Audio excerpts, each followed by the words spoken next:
Let's look at this first sum. Notice we're seeing the sigma on this first example in A. We're seeing sigma, which is that summation notation symbol.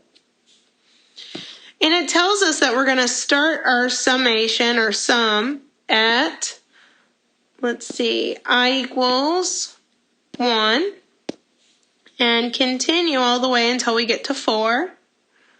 And our series here is -2 to the I. And we're going to be plugging in our i's as we go on. So the first thing that we'd work on is plugging in I equals 1. Well, -2 to the first power would give us -2. Then the next one we'd plug in an I equals 2, which would be -2 squared, which is 4. Then plugging in I equals 3, which gives us -2 to the third is -8. Then plugging in I equals 4, which is -2 to the fourth power, is a +16. Notice what you're doing between each of these is each time you are multiplying by another or an extra -2. So that means your common not your common difference, your common ratio, because you're multiplying, is a -2. So our first term here was, let's see, the -2. So we'll start out with our A1, which is -2. And we're going to find the sum for, what did they want this time? For the first 4, because we stopped our sum at 4.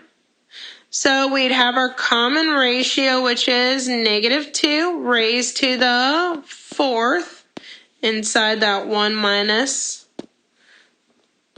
inside of our parentheses. And on the bottom, we get 1 minus our common ratio, which is again -2.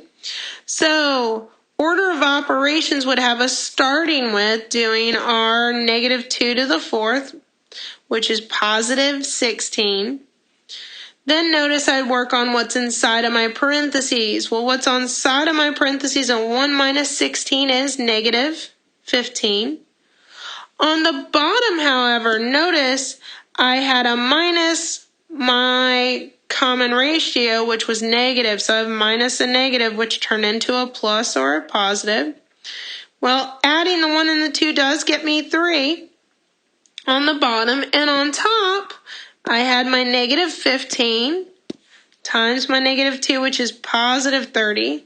So I end up with 30 over 3, which just gives me 10. So my sum of my first 4, like it asked for, is just the number 10.